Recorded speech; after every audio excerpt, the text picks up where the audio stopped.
Some inside the pouch. Those are longer. Mm-hmm.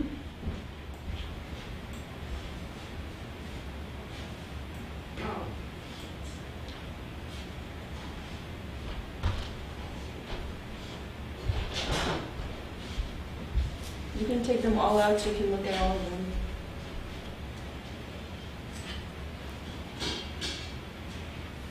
So these are all 108? Yes, all of them. They're just different sizes. How much are these? I don't know.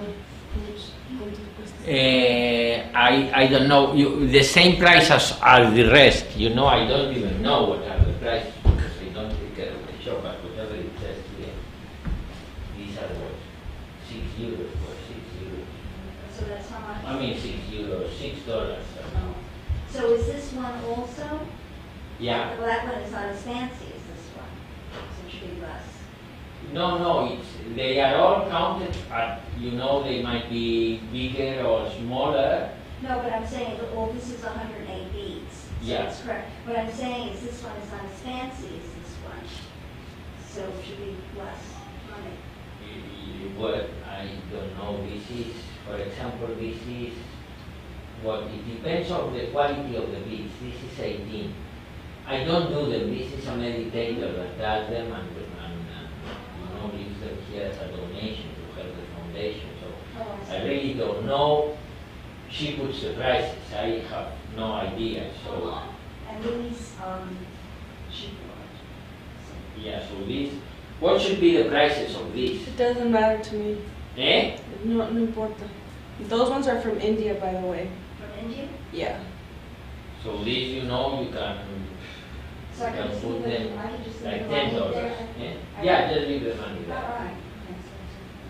This one feels And that one is also from India, and that one was prayed on, like Oh. when they were saying the mantra when they were creating them. Yeah, they look nice. They look kind of Yo las with hice. energy. Yeah, this one Yeah. feels comfortable. That one has energy. And it feels comfortable more so than the others. The others are, but they're also, this is. The other one's more rough, yeah. Mm. It's a one Yeah, I know how to make them. It's just getting the beads and just making them. And there's a process to make them that is very time consuming and very hard. These are continuous and they're with this elastic, but the other way to make them is you put in a bead and then you tie a knot, and it has to be really, really tight, and then you can put another bead and you one by one, like that other one looks What's the fancier. advantage of that? Because you just have the space, it just makes it easier to feel it. It's the same this thing one's to have feels it. act- This one's feels fine, actually. And the other one feels like that, and then the other one looks more like kind of like jewelry. But the other one looks like pearls.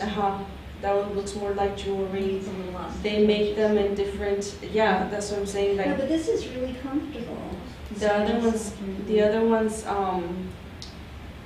people wear them as a necklace or a bracelet. That's why there's some small ones, because that way they're just easy meditation malas that you have with you, and it's just a little bracelet. You just take it off, and then you can just. Size 108. Yeah, they're always. Sí, sí, no, y está mejor. Está mejor. Este ya está. Tomorrow, when I get home, Mhm. set up that room. Mhm. It's a little weird. It will be good for you. Well, it's interesting, he said, June,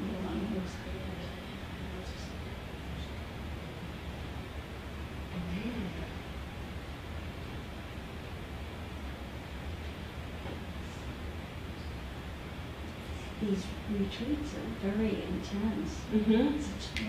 Such a lot of information. It's a lot of information. It's a lot of energy. Mm.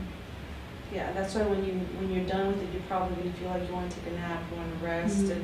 and then you come outside and the world kind of seems different, Mm. kind of feels different, because you've got this. Your mind has been In presence. Mm-hmm. Mm-hmm. Yeah, I looked in the mirror, my face does look more Mm-hmm. It's interesting. When the eyes look. I remember when I would go do Kundalini yoga and I would come out of the Kriya, and my eyes, I could see my eyes just look different. Mm.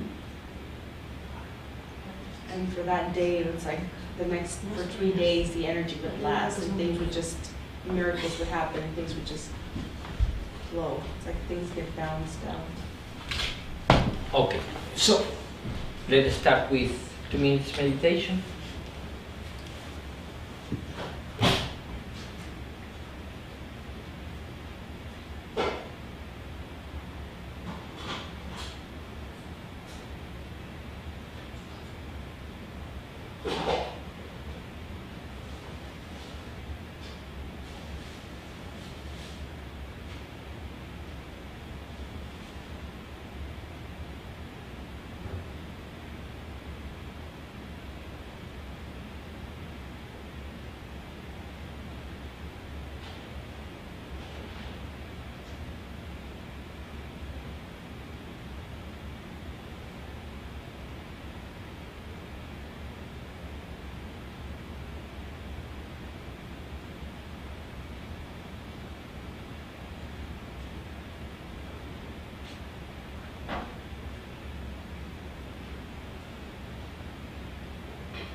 Open your eyes slowly.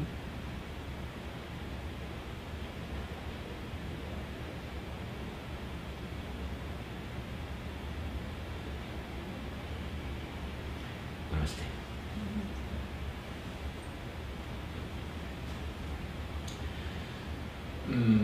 So, we are going to dedicate the afternoon to what we could call the 3 yogas. Have you heard about the 3 yogas? You have heard about the 3 yogas.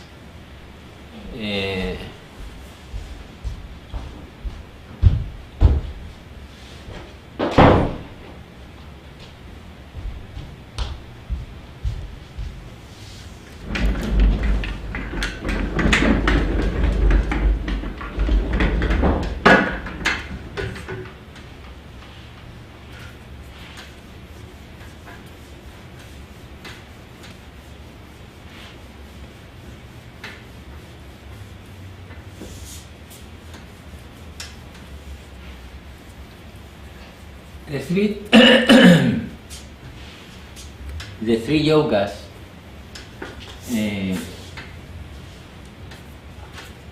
we could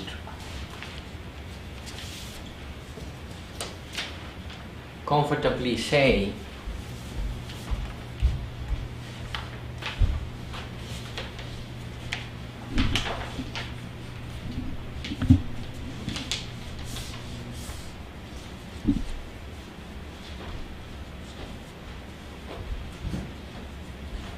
you really don't worry in taking a lot of notes because I'm recording everything, so you can always go to the video and take notes then.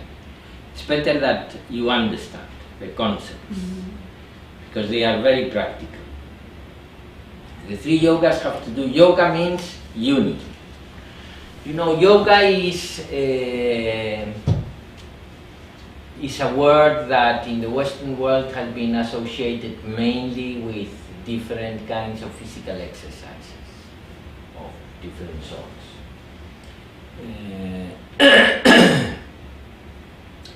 Many of the yoga that it is done today in the Western world is not even originally Hindu, it's originally German because they were the first that started to do adaptation of yoga for Westerners were the Germans back in beginning of last century.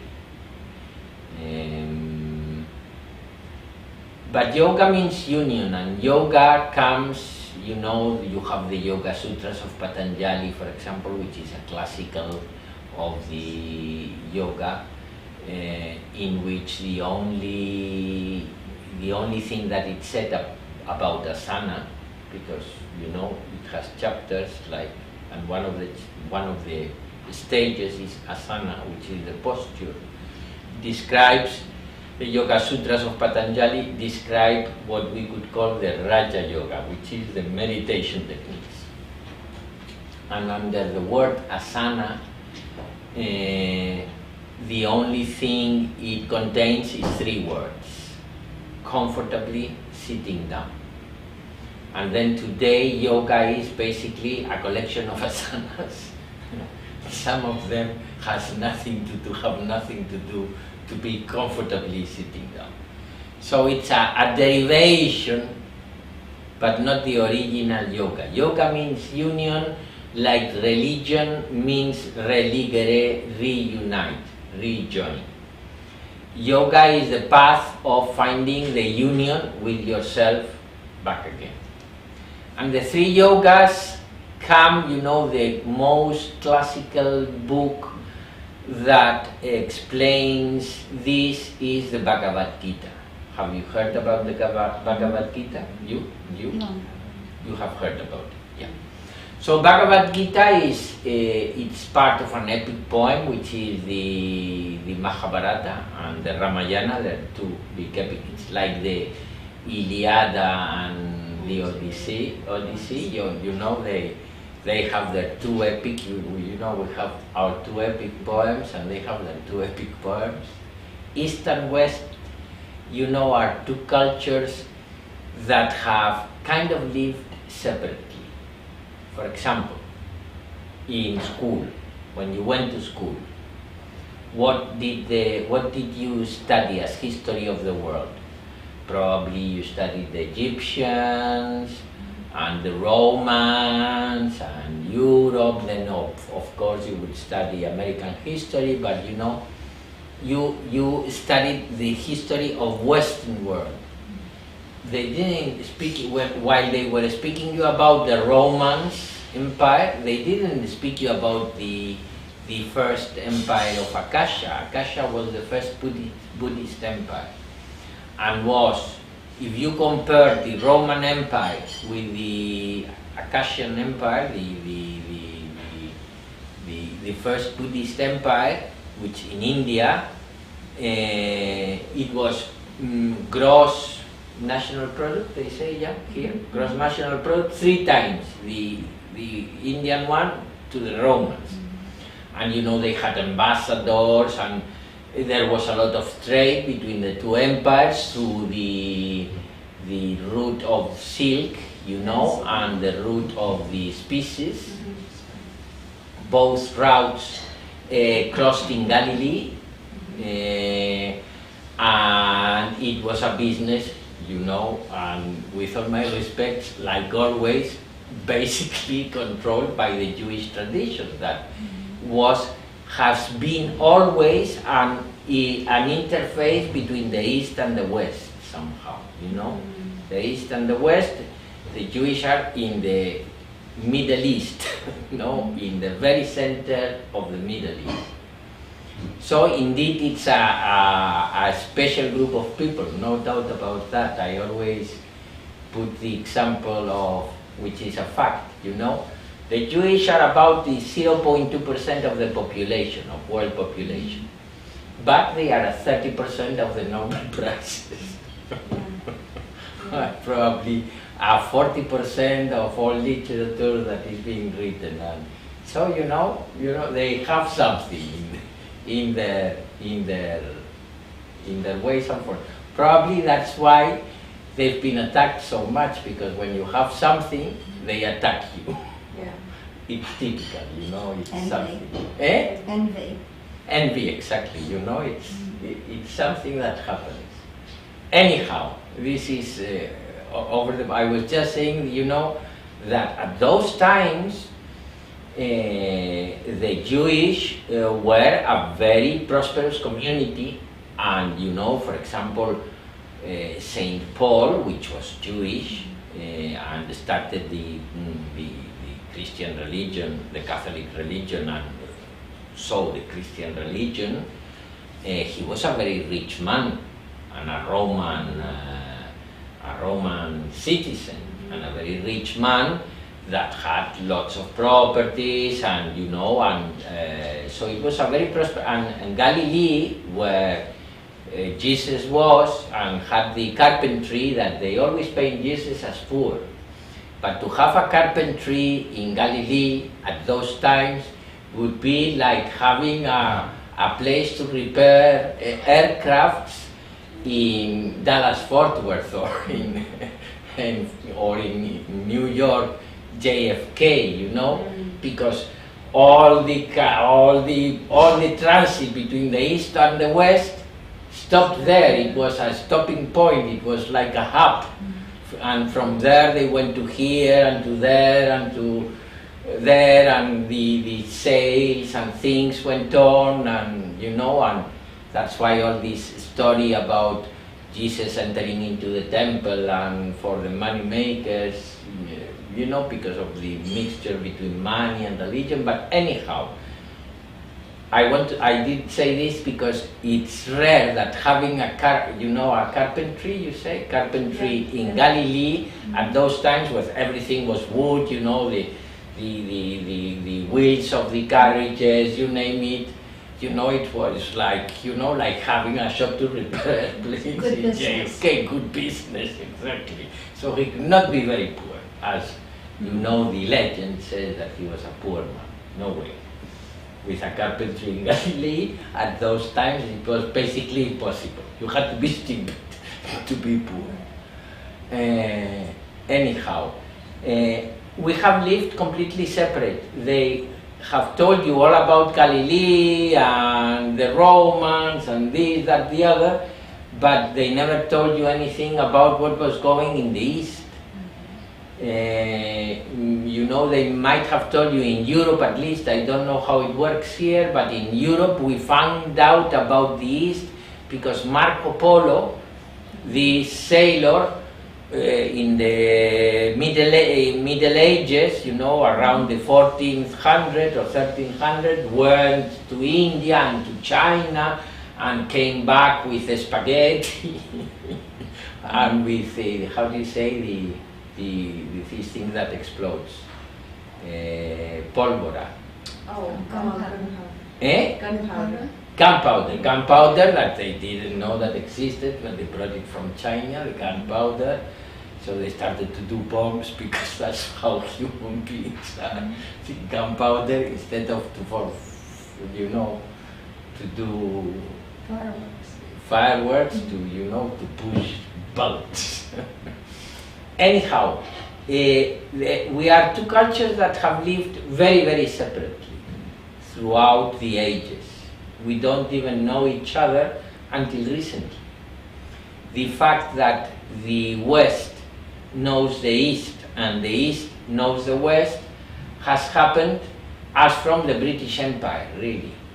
When the British went into India in the 1700s, more or less, and they did put the Company of Indias, and then they started to find about what was there, and you know, the Hindus learned English, and then in this global world of today, we are one place. But for all the centuries before, you know, we were completely oblivious of India. You know, the Europeans, you know, we lived because America, you know, we started coming in America. The only real Americans are the Indians.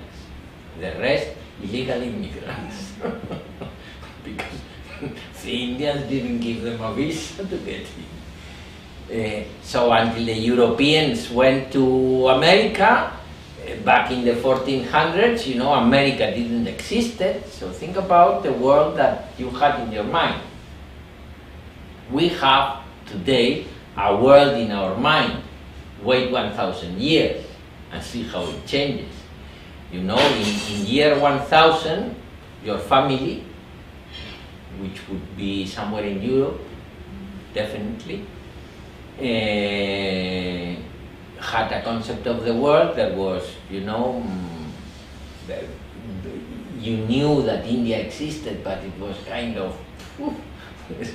like another world, or you knew or you didn't know, depend how the culture or the education of those parents of yours, you know, of those family of yours. America didn't exist, and you know, Europe is Europe. It was living completely separate from the Eastern world. It's only now, since mid 20th century, since the 1950s, in fact, the first contact of Indian spiritual philosophy with the Western world came from Vivekananda. You know Vivekananda? Mm-hmm. No? Vivekananda was a disciple of Ramakrishna. Mm-hmm. Have you heard about Ramakrishna? Vivekananda was a disciple of Ramakrishna. Ramakrishna was a saint of the 1800s, more or less, from the end of the from mid 1800s to nearly the end of the 1800s. And Vivekananda was his disciple, and in 1896, I think it was, came to give a conference in the Parliament of Religions. It was the Chicago World Exposition, was the first World Fair, and they created what they called the Parliament of Religions. This was in fact originally kind of proposed and pushed by Christian groups with the idea to show in the World Fair the supremacy of the Western world, because in 1896, in those times, which is the British Empire, Queen Victoria, just imagine, you know, the ways and forms of New England then. The concept was, you know, the whites, you know, we are superior. It could be all the whites or only a group of the whites, but you know, it was from Darwin. You know, Darwin was very, if you read The Origin of a Species, racist? No. I mean, Trump is really a pussy compared to how do you call Charles Darwin? So because they had this thing that the Western world has demonstrated that we have conquered everything. America, India, China, everything. Really, in the 1800s, everything was in the hands of the Western world. Africa, they had enslaved the black people. So, if you were born in 1890, your parents and the education you would have received and all these things would give you that conceptualization that. So these Christian groups, organized this parliament with the intent of, like the superior guy that, says, come here because we are going to teach you. And they brought, people of all sorts of religions in a very folkloric way. Indians with things, and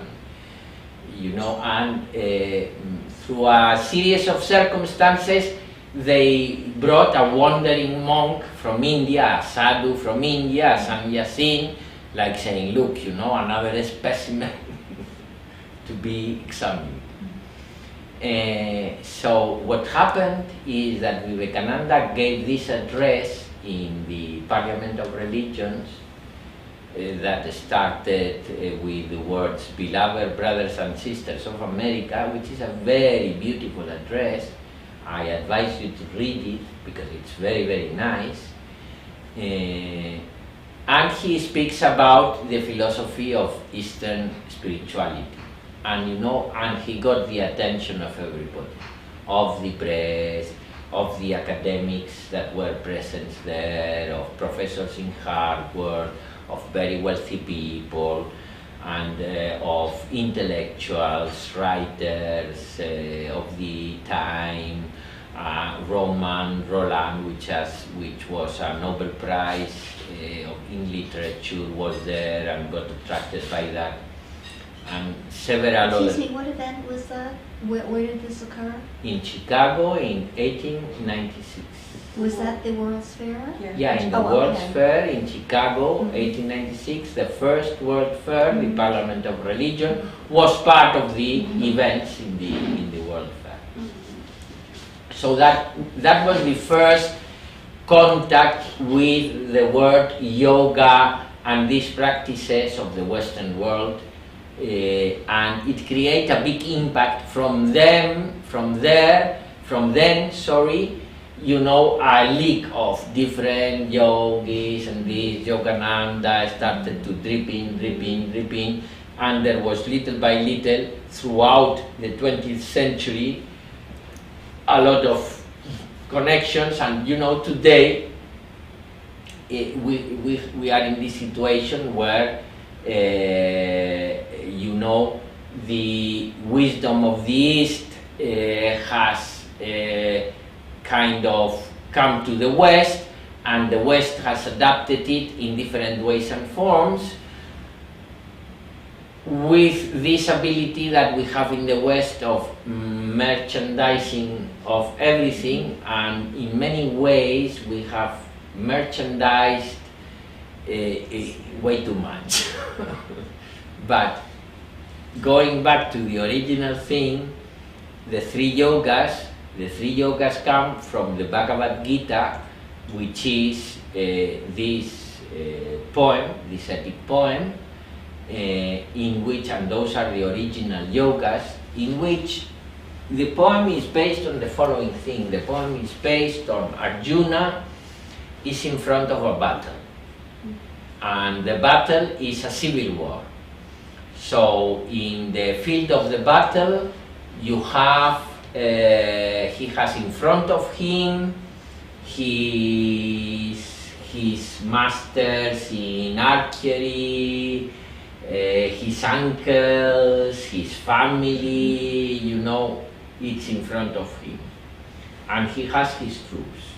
And Krishna which is a representation of the incarnation of the divine, you know, like could be Jesus for a Christian, or Buddha for a Buddhist, or Moses for a Jewish, you know, or Mohammed for a Muslim, you know, a person which is in contact with that divine energy in whichever way you want to understand it.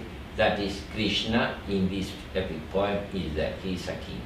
And then he offers, Krishna offers, to one of the sides of the battle his army, and to the other side his advice. And Arjuna chooses Krishna, the advice. So the army of Krishna goes and the battle is just about to begin. It is a representation of the battle of life to which you are confronted every day. You have your family, your friends, you name it. They are there in the field of the battle. And you are there, and the battle is going to start, and at that very moment when the battle is going to start, Arjuna says, I cannot fight. How can I fight with my cousins, with my friends, with my instructors, with my teachers? How can I get into this fight? You know, it is impossible. I prefer to surrender and not to fight. Who is coming? Chris. Hello, Chris. How are you? How are you? Nice to meet you. So, you know where everything is, or shall I tell you? Down this way, right? Oh, Yeah. Let me show you. Just a minute. Give me a second. Okay. Oh, thank you very much. My fiance Oh, okay. came to take the heater. He didn't want to interrupt. What's the name of that Indian poem that I did? Follow me and I show you. Or Mahabharata. No, I'll show you. It's right Yeah. there. Wasn't it popular? It's the book. The book is the Bhagavad Gita. I And don't the know Mahabharata what is the the program is. completion, and the Ramayana. So it's Mahabharata and the Ramayana. And Bhagavad Gita is like the essence of it. Okay, so right. That. I'm back. Yes. So I just gave a session of acupuncture meditation Oh, to somebody. interesting. Yeah, and Without the electricity, without the electricity. just. And actually it's just in the years. 5 points of each year. Mhm. So you're staying the whole weekend, right? Yeah. Okay. Well, if you have time, if you're interested, I could do a session for you. Are you staying here tonight? I'm staying here tonight. Um, And it's also by donation, so that's also good. mhm. So yeah, it's very interesting because what it does is it's helpful for balancing, so that you can go deeper into your meditation, Mhm. and also for overall balancing of the body. If you have fatigue, people with insomnia, etc., etc. Yeah. So let me know.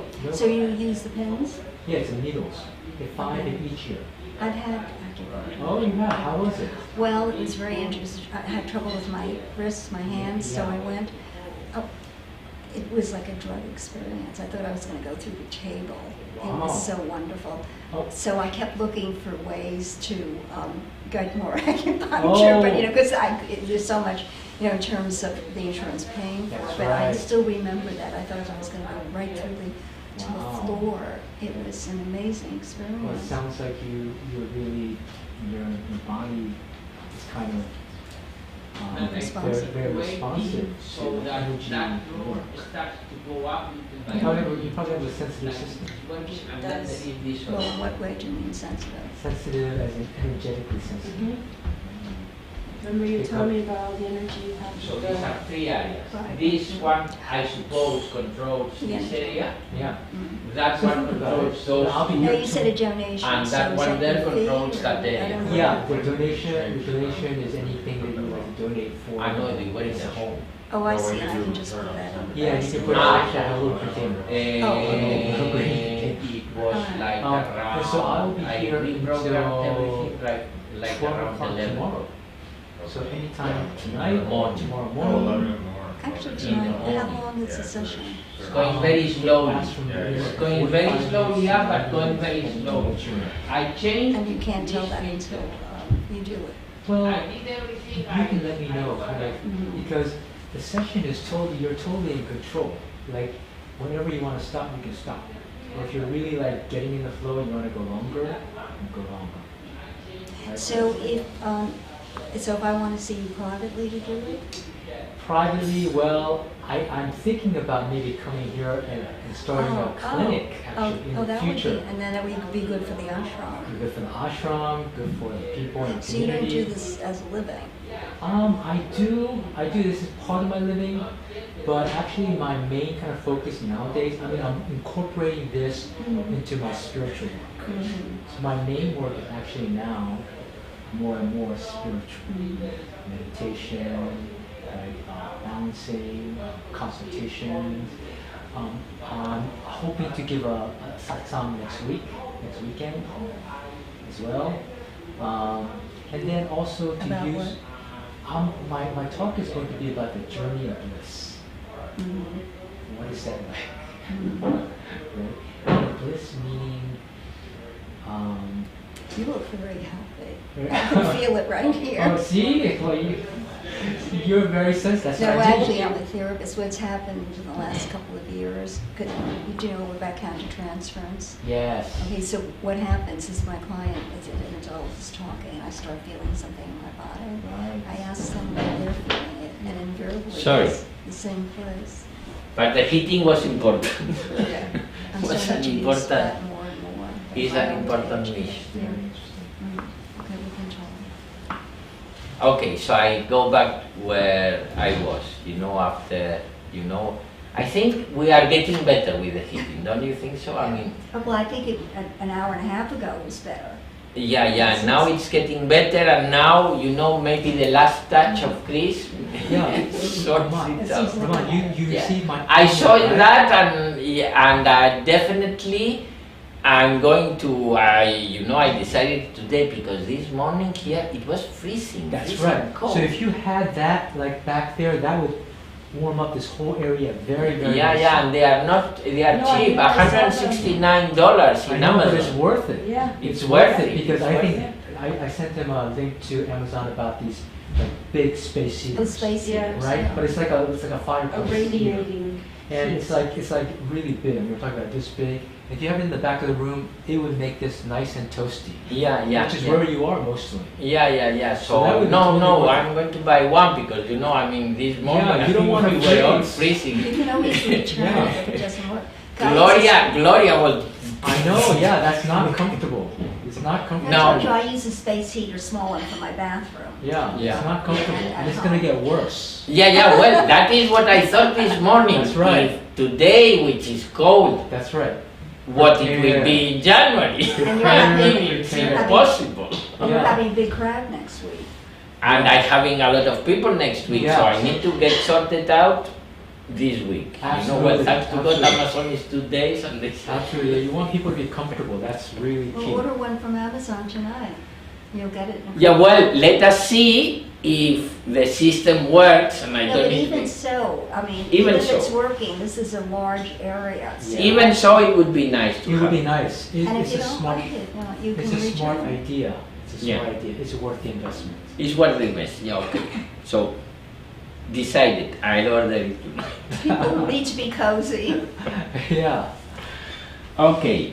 So, no. Let me go back to where I was. Krishna and Arjuna. So, Arjuna is with Krishna, and Krishna says, I don't want to fight, which is the typical attitude human beings have when they are confronted by problems, that they say, take this burden out of me. I really don't want to confront this situation. I don't want to fight.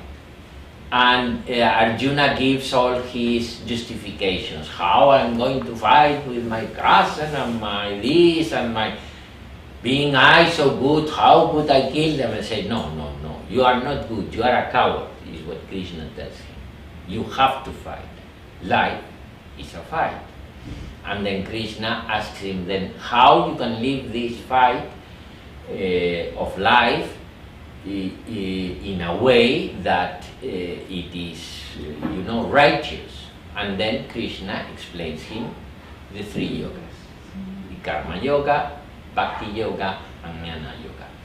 And this means that basically every day, when, taking it to the practical thing, because that's the epic poem, but taking this into the practice is that you wake up in the morning to your memories, you project those memories in the screen of your mind with the people there, you do your projections, you have all these opinions, and you think, you complain about so many things.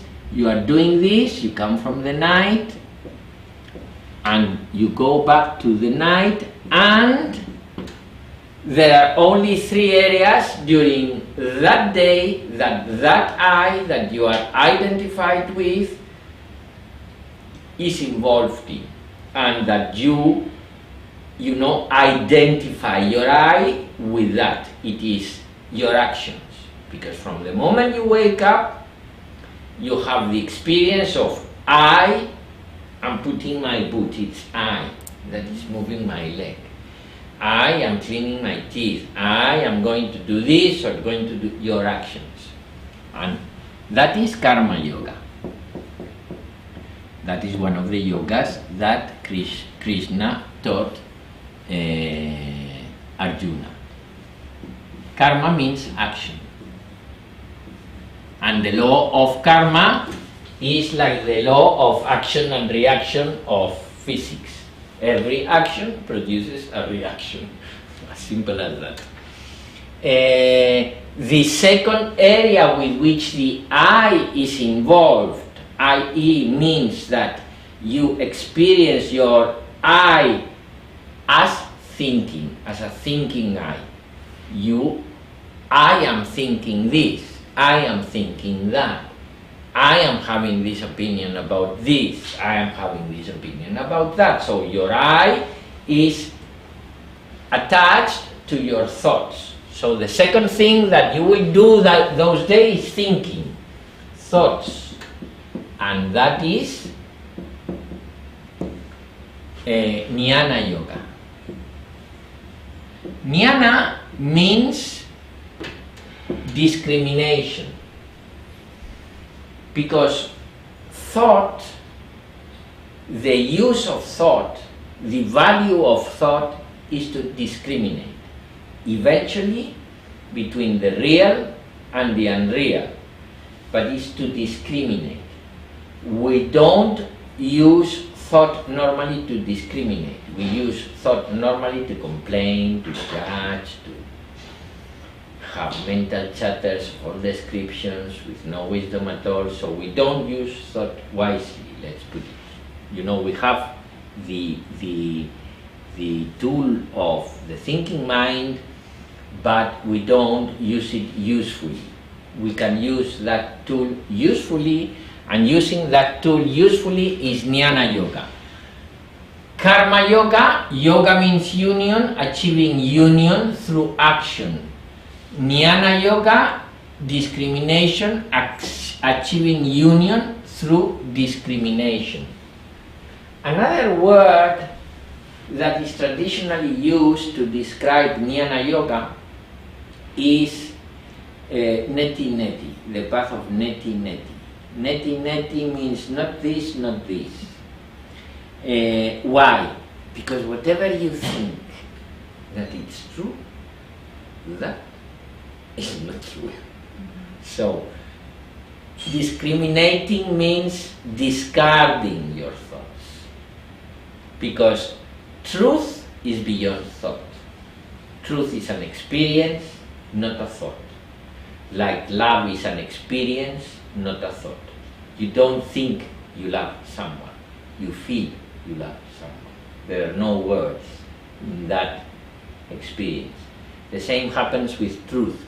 Truth is an experience, not a thought. So the path of getting in union through thoughts is Jnana Yoga, which is the path of discrimination, which is, the yoga using your discrimination in final instance between what is real and what is unreal to achieve that union. And then the other thing the I is involved in, since it wakes up in the morning, is that when you wake up in the morning, you feel in some way. You can feel happy, you can feel bored, you can feel confused, you can feel anxious, but you feel, and the I is attached to your feelings, and then achieving union through feelings, it's called Bhakti Yoga. Bhakti means devotion. Bhakti is what you feel when you are devoted to your beloved. Say you are completely in love with your beloved and you get devoted to your beloved. So Bhakti is that feeling. Bhakti Yoga means achieving union through that feeling, because the feeling, the mother of all feelings is love. We could easily say that love is the only feeling that exists, like white light is the only light that exists, love. But that light or that feeling, when it goes through the prism of the mind, becomes into the rainbow of all colors, which are the rainbow of all emotions, of all feelings. In other words, behind fear to death is love to life, and in between the mind telling you, yes, but you're going to die, and it's going to hurt, and nobody's going to remember you, or whatever. And then that love to life becomes fear to death, which is reflected through the mind, basic emotion of love. Now, to achieve union through actions is Karma Yoga. To achieve union through discrimination is Jnana Yoga. And to achieve union through love and devotion is Bhakti Yoga. Nobody is a pure Bhakti or a pure Jnana or a pure Karma Yogi. We all have to do Karma Yoga, we all have to do Bhakti Yoga, we all have to do Jnana Yoga. Some will have more Jnana than Bhakti, and some will have more Bhakti than Jnana, and some ones will have more Karma than Bhakti, and whatever the case may be. With those three colors, like with the three basic colors, you can put together all the colors. Because only with three colors you can create millions and millions of colors, just a matter how you blend them. So these are the three main things, and these three main colors are the three areas that you have to apply a spiritual discipline during your day, in your actions, in your thoughts, and in your feelings. Because from the perspective of the discipline of meditation and spiritual practices, so if you are going to apply the yogas to your life, being meditation techniques, Raja Yoga, and the spiritual practices, the three yogas, you are going to apply a meditation when you start your day, a meditation when you finish your day, and during the day you are going to find, the Buddhist would say, the right action, the right thinking and the right communication, because thoughts and communications go together, and the right feeling, which would be compassion or love. You know, all traditions say the same things in different ways, in different cultures. So when you start your day, you are in front of whatever you have to do during that day. You are in front of whatever your thoughts are going to produce during that day. And you are in front of what you are feeling that day. That's why we start with the practice Good Morning Day. Because you want to start from the beginning to connect yourself with the deep feeling of love. We could say that the path we teach here in this foundation and in the meditation societies around the world, we teach the path of love. We teach the path of connecting to your heart. We teach the path of opening your heart. But we teach it like a main, because it is main. It is a main path. But you have to deal with all the other things also. So when you are in front of one day, you start with a Good Morning Day practice, which you guide your mind to the beauty around you, you direct your thoughts to God, you think in front of God, you wash your teeth in front of God, you dress in front of God, you give yourself all the time of the world, you are in front of God, you are wanting to do it for Him, and you do all these things, you do your first meditation, which is a tratak that we did today, and then you start your day. And then your day will have lots of actions that you have to perform.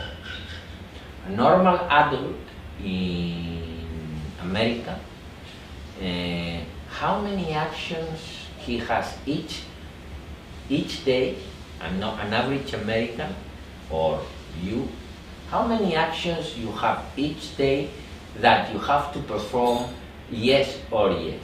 For example, preparing the food for your son, or going to work, or you name it. Things that you have to do yes or yes. How many hours are actions that you have to perform? You don't need to even think about if you need to perform them. You have to perform them because circumstances oblige. You have a class with your children, you have this, you have that, you have to go to the place, you have a patient. How many hours are actions that you have to perform yes or yes each day, average? You tell me. 3/4. What? 75%. 75% of all those hours. So of the 16 hours, we are speaking around 10, right? 10 hours, between 10 hours, just think about it, 10 hours, good. So let us forget about the 6 hours that it's not actions that you have to perform yes or yes. Now, as we are speaking about Karma Yoga now, let us concentrate in these 10 hours of things you have to do. For example, cleaning the kitchen, or putting the beds together, or you name it. What is right action? Now, right action is something very simple. Is teach yourself, discipline yourself, and discipline your mind, so that when it acts, it is not looking for the result of the action. It is just getting immersed in the action, and you give yourself off completely in that action, as if you were performing that action as an offering to God. It's a simple way of expressing, because there has to be feeling and devotion in whatever action you perform to make it into an offering. And the essential thing is forget about the result. The mind, if you observe yourself performing actions, will always be looking to the result. In other words, You are peeling potatoes and your mind is in having the potatoes peeled. You are washing your teeth and your mind is in having the teeth washed. You are washing the dishes and your mind is in having the dishes washed, and so on and so forth. Because you think that the satisfaction is in the result, i.e. the dishes washed, and you miss the point that the satisfaction is in the action. Because if you forget about the result and you give yourself completely in the action you are performing, washing dishes becomes a meditation. You just wash one dish. You know, like the monks in the Zen monasteries when they clean the floors, you just go like if you had all the time of the world and you wash one dish and you wash another dish, like if you were with all your devotion, with all giving yourself completely. Now, when you do this, what happens? First, you have forgotten about the result, and then the best results come by themselves. So one of the most important things you have to learn in Karma Yoga is forget about the results. Just perform the action you have to perform. It's in front of you every day. Each day will confront you to the actions you have to perform. Is there any better thing that you can do while you are living that day and you are performing an action that you have to perform, yes or yes? Is there any better thing that you can do? You tell me. Is there any better thing that you can do? Well, I have some questions about this. Come on. What is so, I mean, two things. One, I think that you can focus on the result and also be immersed in the action at the same time. That you can do both. Yeah, repeat me that. That I feel that you can focus on the result while you're doing the task and being immersed in the task. No. Why not? It's impossible. If your mind, while you are washing a dish, you are washing a dish, so somehow you know that you want to have the plate clean.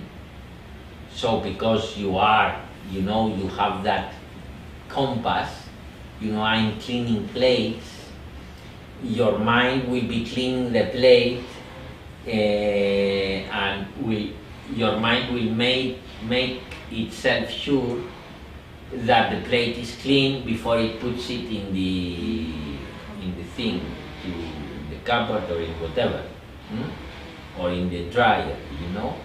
Your mind will be doing that. But if your mind, while it's cleaning the plates, is in the idea, I want to finish this action and have the plates cleaned, then you are not in the action you are performing. You are pursuing a result. Pursuing results in life is the most chaining thing that exists. First, because results are not in your hands.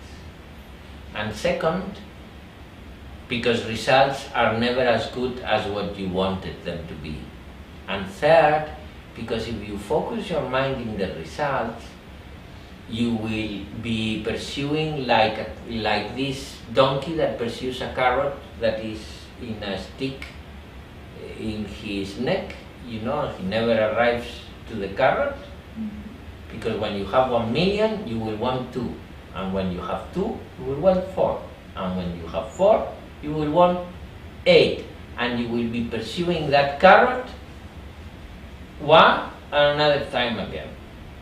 And there's a way not to pursue carrots, which is become oblivious of the results and just perform action for the sake of performing action, because life is just the experience of existence, and when you are performing an action, you are having the experience of the existence that you are perceiving, acting, because the result, the only result that you have warranted in life, apart from the quality of your experience in life, you will have some experience of your existence, but the only result warranted is a hole where you will feed the worms. Sorry to say it so clearly, That's but that's cremated. exactly the result that awaits for you. And in the same way that very, very probably you have no idea of who were your parents, your direct family, the parents of your parents, go 4 generations back, that would take you more or less to the beginning of the 19th century. Do you know anything about your family then? Ah, well, but that's very, very strange, probably because you make some studies, but it's very rare. Most of the people don't know. I mean, 99.99.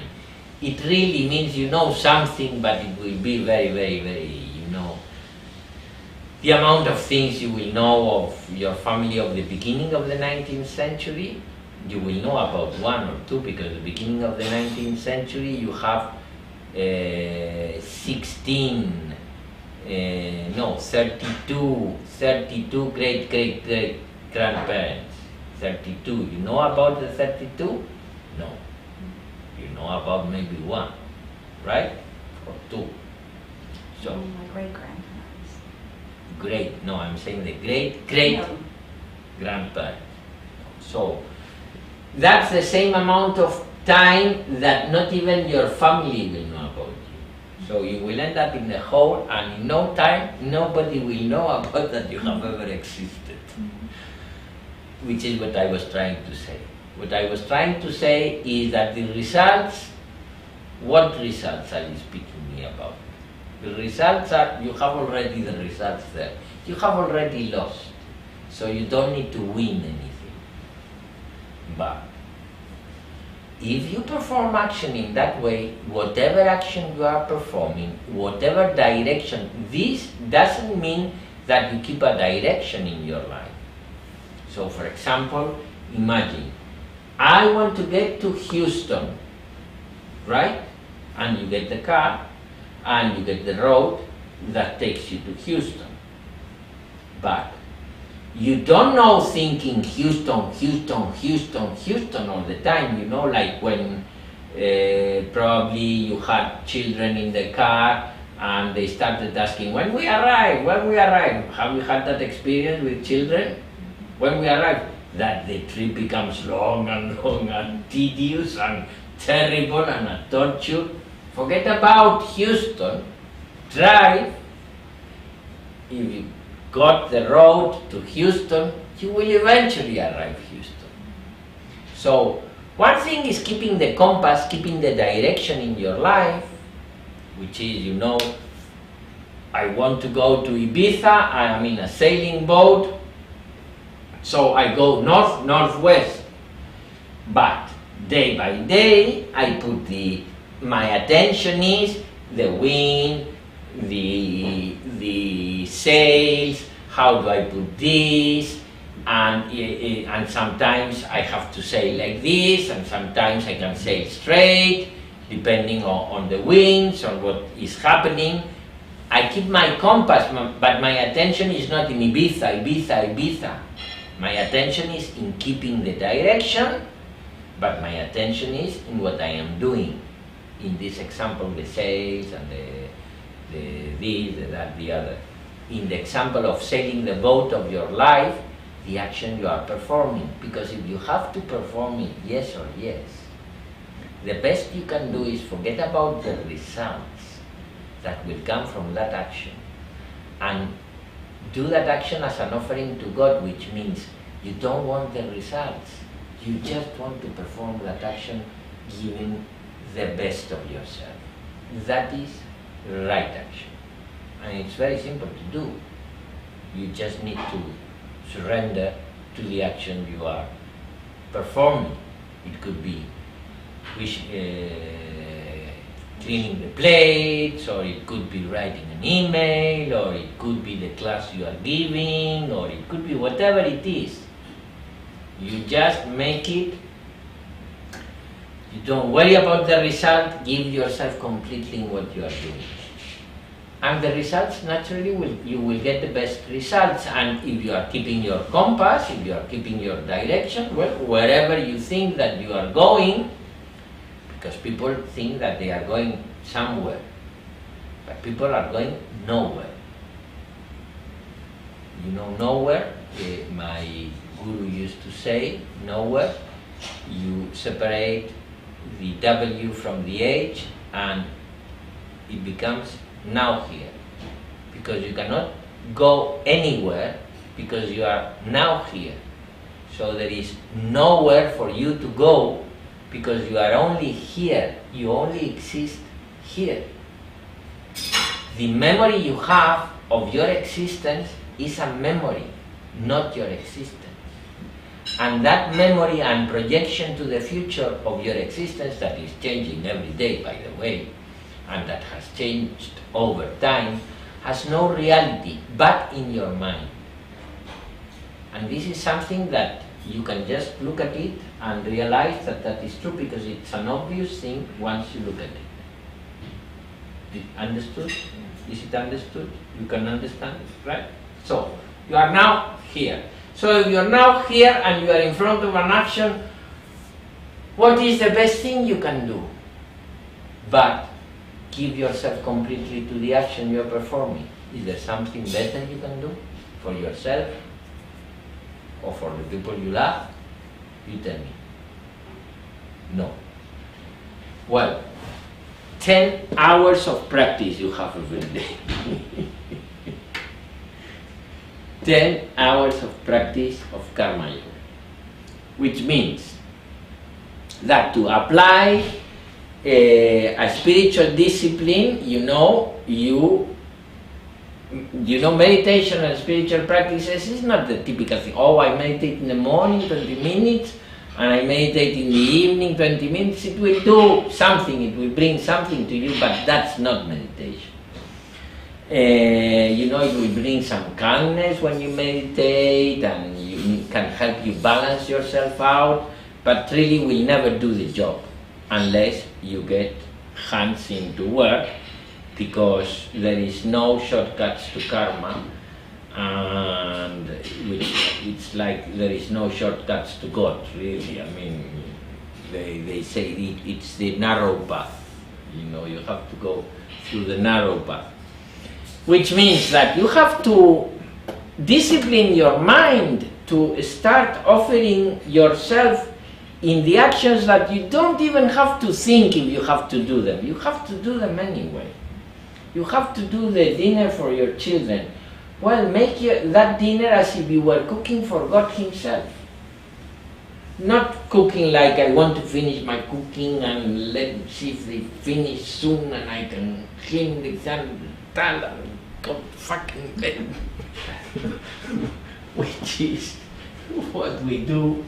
And doing that, what happens is that we don't cook well, the children are not happy, we are not happy, we bring nothing to nobody.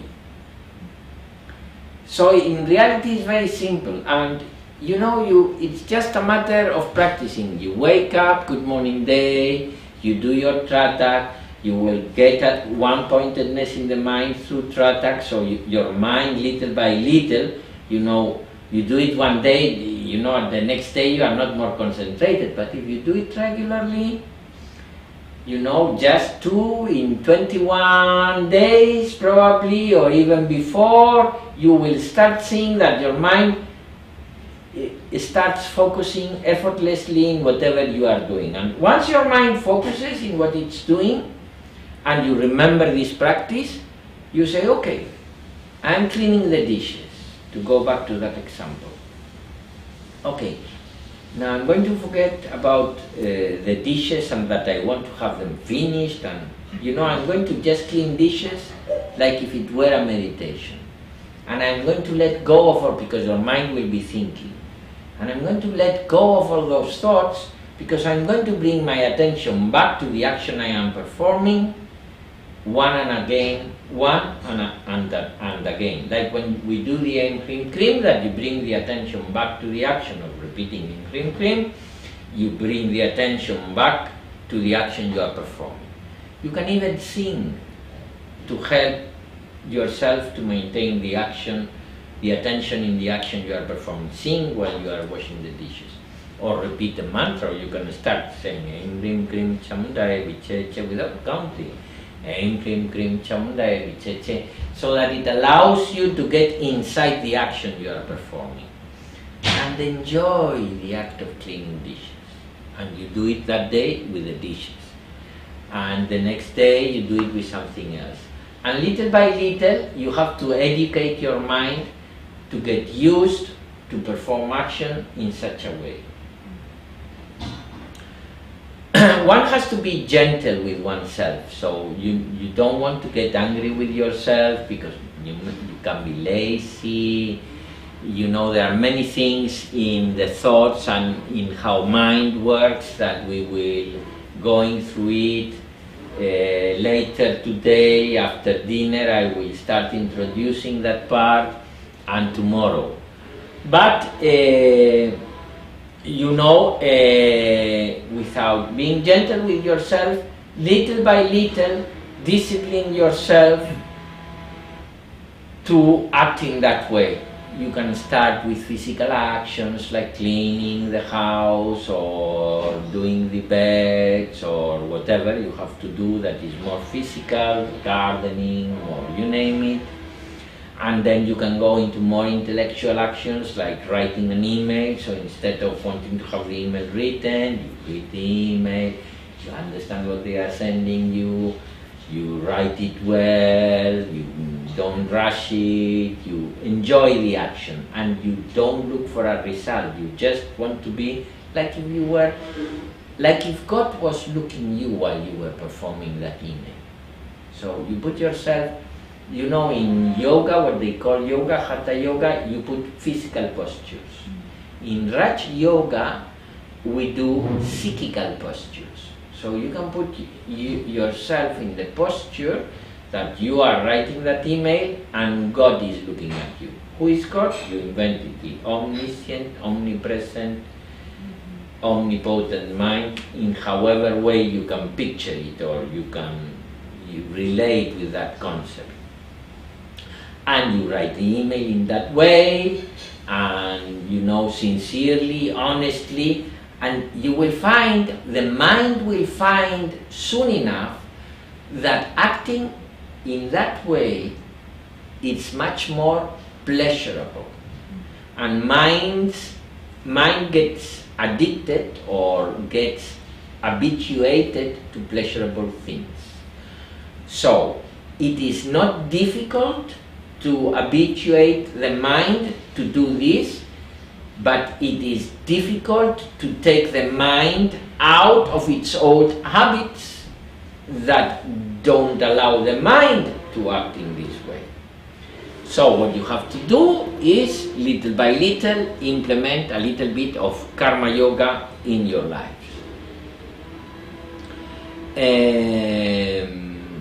Questions?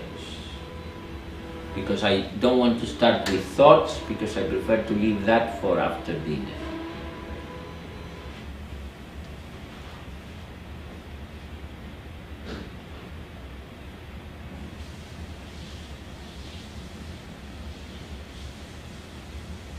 No question? Clear enough? Well, the way to put this into practice is, you know, you have to, different people can use different strategies.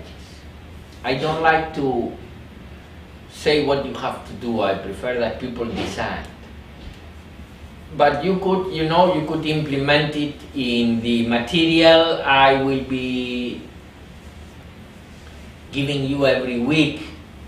I hope I can have it to start in 2 weeks, because I have all the material in Spanish, you know, and I need to get it translated. But In 2 weeks I will start with everybody that is coming to the weekends and the people that is coming next weekend, so I will put a same group with all of the people. I will just give suggestions of things that you can do in that respect. For example, you can make a little planning and say, okay, for example, this week I'm going to act consciously, you can give it a name, mindful action, or give it what it names. I'm going to do, and you choose something that you have to do every day. Say, laying the bed, or cleaning the kitchen, or you choose, it's good to start with physical things, because physical things is easier because you can concentrate your mind in the action, physical action, and use the physical action as your concentration. You can also use your breathing. If you are aware of your breathing while you are, cleaning the dishes, you could be repeating your mantra, the preparatory mantra, or you could be repeating the Embrym cream in a loud voice. You could be singing. You use any strategy that feels good to you. To simply, when you are in front of an action that you have to perform, and you can make a little planning and say, okay, this week it's going to be every time I clean dishes. And that week is every time you clean dishes. And you could even take a little note of what you have felt cleaning dishes like that after cleaning the dishes like that, because that will reinforce the mechanism in the mind. You are trying to create a habit in the mind. So it will reinforce the creation of that habit. And then the next week you can say, well, this week everything I have to do, it depends what kind of activities we have. Different people have different activities, no? For example, this week, every class I give to children, I'm going to give myself completely, forget about the results, and and give myself completely, don't make any judgment, don't create any opinion about anything. I'm in front of God, God is looking at me, I'm going to give the classes this weekend in such way. And you continue, applying it to different kind of actions that you perform every day. This week, every time I go shopping, I'm going to do it that way, not thinking about I need to finish by one, I need to buy two cans, come on, I have this person in the queue. No, you do shopping. And you start teaching yourself right action, which is, you forget about the result, you forget about want to finish at one, you forget about all that, and you shop as if God Himself was looking at you doing that shopping. And you realize that in doing that shopping, you can enjoy the shopping perfectly well by just flowing in what you are doing, and and doing it like if you were shopping for God. And you do that another week, and so on and so forth, till eventually you will find out that your mind discovers that that's the way that it gets satisfaction, and naturally you will start doing a reaction like that. And when you start doing a reaction like that, you have 10 hours of happiness every day, because every action done like that brings you happiness. So it's easy and simple. Like my guru used to say, it is so simple to be happy, but so difficult to be simple. More questions? Okay, getting back to what I said originally, I don't have trouble when I take tasks like gardening, weeding, cleaning the kitchen. I enjoy those activities. Good. Okay, because I always because I can get into that kind of thing where it feels good to just do it. Right. And I also, in terms of the results, sometimes I remind myself of how wonderful it feels when it's finished and everything is clean and in order, that I get a lot of satisfaction out of that. Like if I weeded the garden. Well, yeah, but that satisfaction will come naturally without thinking about it. If you just perform the action and you get into the action forgetting about the garden being nicely so that everybody sees how nice the garden is, including me and all. No, if you forget about that and you just perform action, you get the same result, even better. And you train your mind to forget about results. It's the most liberating thing that exists. To train your mind in forgetting about the results. You just give yourself off completely in what you do and forget about the results. Okay, The results come by themselves. Okay. Because one of the main things that is taught in every spiritual path is that there is no result for you. Forget about getting the results for you. You know, give it all. Life is made so that you give life to life. In other words, every life exists to keep life alive.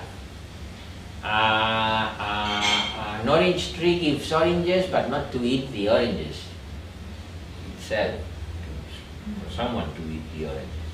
Cow gives milk for someone else to drink the milk, the calf or the human that drinks it, and so on and so forth. The dancer dances, but not to see himself, for others to admire him. The teacher teaches, but for others to be taught. So every life is given to life. So that is something that one has to learn, that there is nothing for you, because the little I that wakes up in the morning wants something for him and thinks that it is important to get it. And you know, we all have a Trump inside us, in other words, which is that little I. We all have a Hitler inside us, which is that little I. And you don't want to give him too many satisfactions because he is dangerous. So, if you forget about the results, that I is the I that is looking for the results. Your heart it doesn't care about the result a bit. Your heart wants to experience life and the beauty of taking care of the garden and the smell of the earth and the touch of the leaves and the fragrance of the flowers, and just enjoys. Your heart enjoys that. He doesn't care how the garden is going to be, or if someone or your neighbor is going to look at it and is going to say, oh, look how good is Gloria, how look good she takes care of her flowers or whatever. Which we are, all our little Glorias, all our little Ramans or little JLGs are always looking for that appreciation, you know. We are all looking for that since we were, you know, it's a patterning that is in every human being, you know, the search for appreciation of others, that part of the patterning that is commonly shared by human beings, which is a patterning that result that you are seeking in last instant is the appreciation of your existence, when nobody knows about that existence that you are identifying with, because that existence exists in your mind, and for the rest of the people you are just an idea in their mind that has nothing to do with you. The only you that exists for other people is the you that meets with other people now, here, today. Now you exist. You are real now. That's your reality, not what you have in your mind. What you have in your mind exists in your mind. Your actions speak about you, not your thoughts. You will be known through your actions, not through your thoughts. Your thoughts might condition your actions, but we will get into thoughts afterwards, after dinner. When we are speaking with actions, now we are speaking of actions. You have to perform yes or yes, so you don't even have to think about if you have to do it or not. You have to wash the dishes. So we are speaking of those kind of actions. We have agreed it's about 10 hours a day for an adult, so 10 hours of karma yoga per day. One of the main practices of spiritual practices is karma yoga. And for householders like us, which means not people that are, in the Himalayas, in one monastery, you give up everything and you put a little cloth, you beg for your food. You are not a monk, you are a householder, you hold a house. So for householders, action, the yoga through karma yoga is very, very, very important.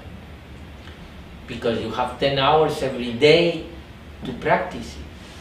And if you don't practice karma yoga in those 10 hours, that day you've been losing your time. We want to make those 16 hours totally used.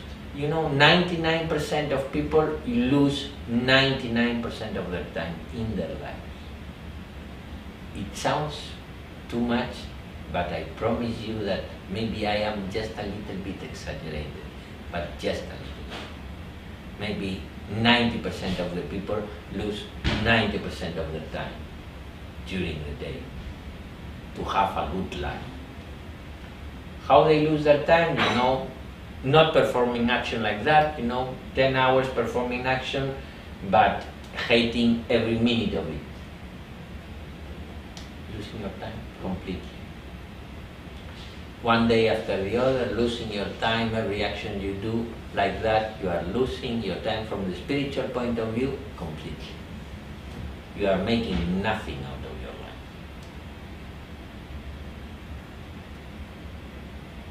It's not complicated, it's not difficult to understand, it doesn't need that you believe anything that is not obvious, because obviously, if you give yourself completely in whatever action you have to perform, yes or yes, naturally you will get the better results possible. Yes or no? Yes. So, it's an obvious thing. The little I will fight it, because the little I doesn't want to lose control over you, but that's where one has to be a hero. The Vivekananda used to say, the spiritual path is a path for heroes. Because you have to win yourself, you have to subdue yourself. It's like the story of Jacob. You have to subdue yourself. Which is the same metaphor in the Jewish tradition. And you have to be a hero to do that. And as Guruji, my guru, added, and you have to be brave. Vivekananda used to say, arise, awake, and stop not till the goal is reached. And Guruji added into that, but God, be brave. Which means you have to be brave, you have to forget about cowardice. Like Arjuna. You don't need to tell you stupid things, how I'm going to kill my cousin. It's a metaphor. You don't need to kill your cousin.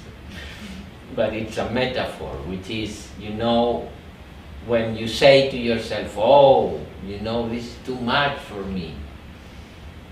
Why is life being so unfair with me? And you don't want to face the battle of your life. you know. You have to be brave. And you really have to jump into that unknown, because what it is known for everybody is this. This is what you know. This is what you are familiar with. What you are not familiar with is with the day. The day, most of the days, you are like every other human being. You've lost, worried about this. This has happened, and you. Okay. You know, John Lennon used to say, life is that goes, passes through you while you are doing something else. I'm paraphrasing, you know, but that's the idea. Life is that thing that passes in front of you while you are doing something else. So we are doing something else while life is passing in front of us. We don't know this, we know that. And we are afraid to jump into the unknown of the day you have to live. You know, forget about this and just be in front of the day you have to live.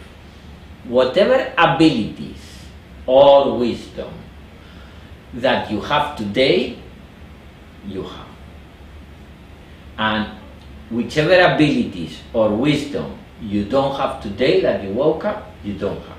So you don't need to worry about that. You just need to see what the day has to offer and express your abilities, knowledge, wisdom in that day. That's all. That's where life happens. Forget about tomorrow, forget about the results, jump into that unknown and learn to flow. Because once you do that, you don't have anything to, you know, it's kind of, we get hold of that and we think that if we leave it, we are going to lose something, and it's only, sorry for the word, it's only shit. All this is bullshit. We are all bullshitters. We started when we were teenagers, bullshitting all the time, and on top of that bullshit, we built all this other bullshit throughout the years. We have bullshitted so much that certain bullshitters, or whatever you call it, certain things that we have, certain lies that we have told ourselves, we have told ourselves so many times that lie that we even think that it is true now. It happens to every human being.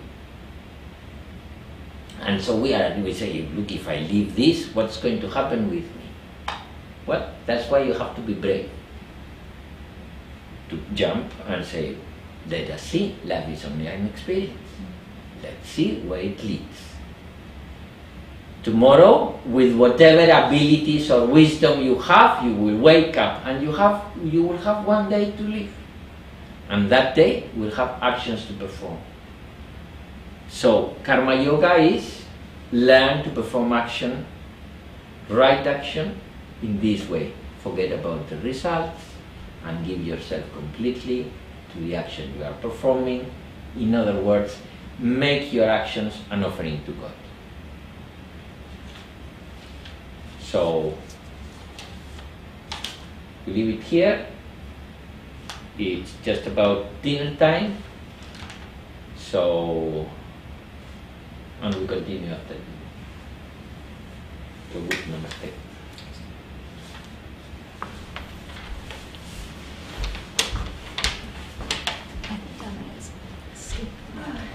Because I am so full of what he's discussing. It's too much. Yes. What I Actually, another way of thinking about it is that the acupuncture can help you to let go of all all that loss. yeah, no. So right now you're so full, right? And you're like, oh my God, right? Acupuncture begins to let that go. So that you You mean the congestion? Exactly.